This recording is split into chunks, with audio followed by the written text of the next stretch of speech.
baby, I'm ready. It's time to get the latest celebrity info. Yeah. Oh! It's the big scoop of entertainment news with Cappuchino. Big.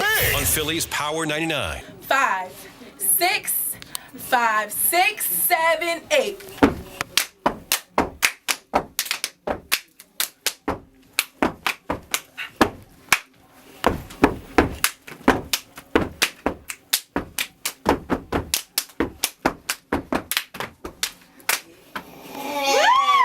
That was awesome. Yes! Love me seeing some stuff. Yes! You are naughty. It's Philly's Power 99 with your girl Cappuchino, hanging out with you guys and hanging out with me today. There's a movie that's coming out. It's like a documentary movie about these young ladies, and they do something that I like to see all the time, and it's called Step, in theaters in August. What's up, ladies? Hi. So we have the members of the Step team. A few members are here. Blessed Geraldo. I'm sorry, Geraldo. Am I saying it right? Geraldo. Okay. I'm trying to throw my little Spanish in. We got Corey Granger and Taylor Simone. Those are the Step team members. Solomon? Yes. Solomon, I'm sorry. How are you, ladies? Good. How are you? So we also have the director and the coach and the college counselor. We have Gary, Paula, and Amanda in here. First of all, tell us exactly what this movie Step is all about. You know, Step is about a group of an all-girls high school step team in Baltimore. And they're all the first in their families to go to college, and we follow them through their senior year and their quest to go to college and become a championship step team. Coach Gary, how did you get involved with helping these young ladies out with their whole routines and everything else? So I was actually it was a position open to be a step coach, and I was hired.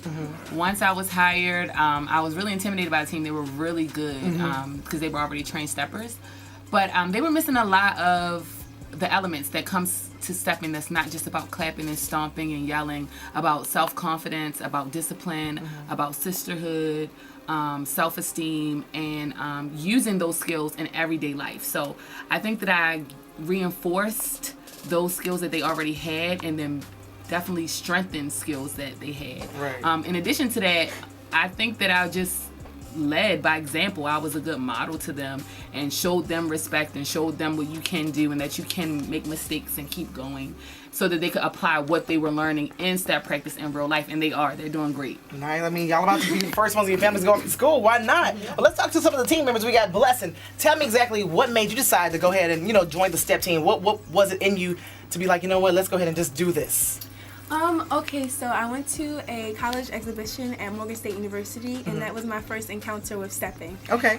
Basically, growing up, I always wanted to be a choreographer, somebody on Broadway directing somebody's child. So basically, I started at the Baltimore Leadership School for Young Women when I was 11 years old, and we didn't have any electives yet, so I figured why not take this opportunity and basically use my talents and, start a step team.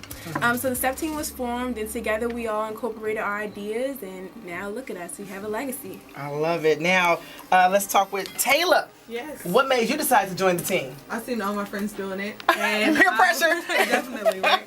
And I saw all of them performing in middle school, and I'm like, wow, I'm cheering them on. I want to know what it feels like to perform and actually have people support me. So I actually joined in 9th grade, and I was really scared because they were seasoned. They did it for 3 years, and I'm just like, okay, I'm not going to make the team, but I'm still going to try.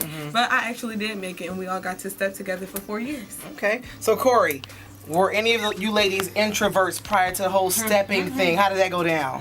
Yeah, I would definitely describe myself as such. Since 6th grade, I was always more involved in the academic extracurriculars. So I was on the debate team, I was an ambassador and giving speeches at different events and things like that. And step was really the first time that I tried a creative outlet. I don't dance. Okay. I hate to dance. But when I started stepping, I loved it, and I never stopped. So as far as, let's speak with, of course, Paula, having all these ladies, how many people, first of all, how many young ladies are on the team? 19. So having all these ladies do something so big like this, how did you work with them? Oh, so it's not just them. I work with the entire school from 6th grade to 12th grade. And before I say that, thank you for repping that HBCU. Yes. Okay. Appreciate that. But this is what I do. It's what I love, and I'm really competitive. So it definitely speaks to step. There is no way, no how that there's going to be any school any other counselor that's going to beat out what we're doing at our school. So Okay. I hate to sound like that, but I am competitive. Every single one of my girls gets accepted to college, 100%. This year, last year, 10% of them are on full ride scholarships. So it's just what we do. There's nothing to it but to do it. I love it. Too. Now, tell us, what's the name of you guys' school? The Baltimore Leadership School for Young Women. I love it. All them synchronized too. So when it comes down, when Amanda came to you guys and said, you know what, let's do a movie. Let's just not just film you guys. Let's do a movie. How did you all take that in? I thought it was weird. I'm like, why do you want to have cameras in my house? My life isn't that interesting. But actually, my life is that interesting. Yeah, it wasn't until I understood its purpose that I was definitely all for it. Okay. What about you? Yes, pretty much the same thing. So okay, here's my question. You guys watch a lot of reality TV shows? No. No? You don't? Oh, okay. I'm like a Netflix. So did Coach G does. So in watching some of those shows, were you guys kind of nervous to see, because you see how some of these reality shows portray a lot of the cast members? Were you guys a bit scared of No, that much? Not because really. reality show is more exploitation, and Amanda truly loves us. Okay. Why would she exploit something that she loves? Right. Also, they'd seen like the shorts that I had made. Like I Super made like inspirational. 24 shorts about this subject matter, so they were seeing the quality of my work and like the sensibility and where I was coming from. And this also wasn't our first time in front of our camera. Okay. And Okay. just lastly to add on, it wasn't so intrusive. We had a lot of say-so in how Yes. the movie turned Okay. out. Yep. We Yes. had a lot of, our opinion was, it obviously mattered a lot. To So, see the final product though was like, whoa. and I was didn't gonna know ask you. that. I was gonna ask you about that. When you all finally saw the final product, were you like overjoyed? Were you speechless? How did that moment feel for you guys? It was crazy because we were at Sundance and I put a lot of thought into like how they would see it and where they would see it, and so I wanted to make sure we were all together alone with no one else around. Okay. And so we watched it in this like small screening room the day before it premiered, all together at Sundance, because we took 29 people to Sundance. Wow. And I was a nervous wreck. So for me, I was just like so nervous because all I ever cared about when I made the movie was them being proud of it and them being thrilled to have been a part of it. And Right.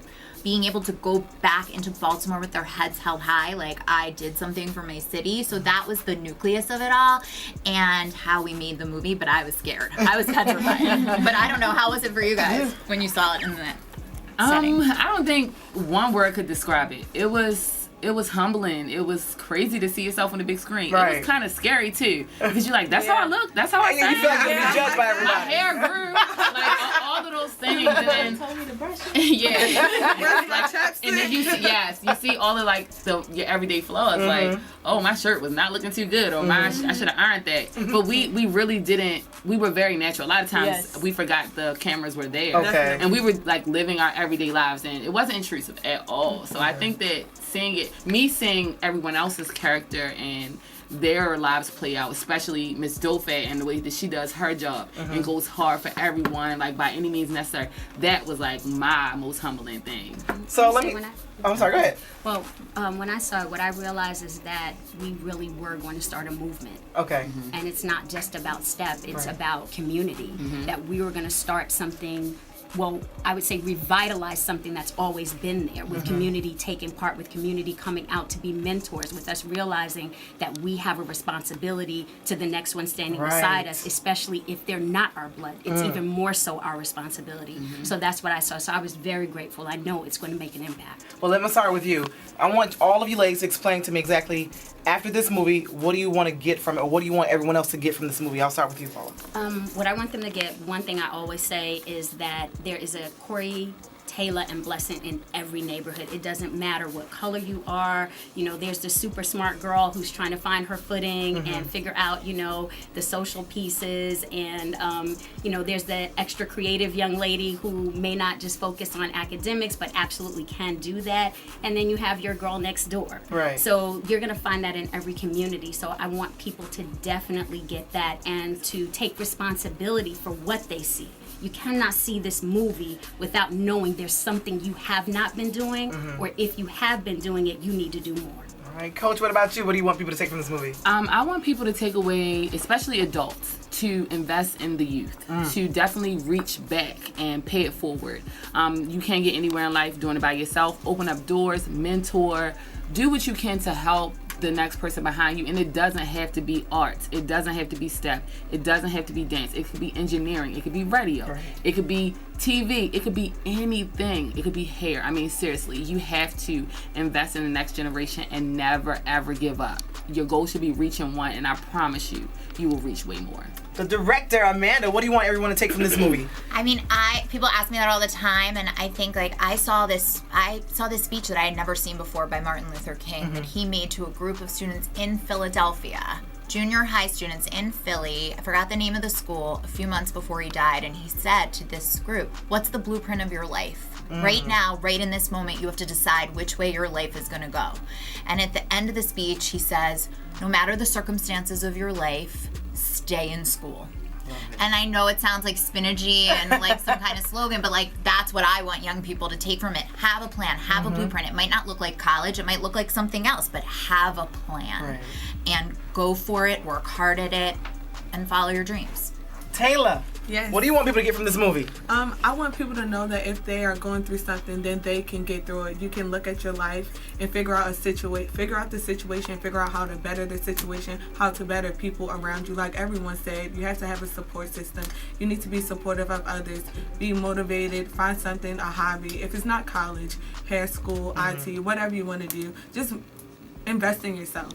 Corey? I would say it sounds cliche, also maybe spinachy, but really throughout this process I've learned that nothing is impossible. A year ago, 2 years ago, we never expected to be in the place that we are now, and it was only because we all had people who believed in us. It's all because we believed in Amanda's vision that this movie was ever even possible to make. I would say to always follow your passion and believe in your dreams. Stay confident and practice ownership, and also for education, appreciate the arts again, because it's really important. You never know how much it might mean to an individual and what it can do in their lives. Okay, I love it. Make sure you guys go check out the movie in theaters. It is called Step, and it opens on Friday, August 11th. I'm curious though, before we cut the cameras, because I know you guys are first generation going off to school, I'm curious, what schools are we going to? Alabama A&M University. Okay. Coppin State University or University of Baltimore. Okay. Johns Hopkins University. So ain't nobody considering Florida A&M University? My They school's just at finished their HBCU. second year. They're going into their second year. year. They've already been there. They can transfer. I know that's right. If they offer some money. Yeah, okay. I have some going next year. We're on FAMU. There it is. HBCUs. Thank you ladies so much. Thank you. Yo, cheer up with the station that holds you down with the hottest hip hop and R&B joints. It's Philly's Power 99 FM.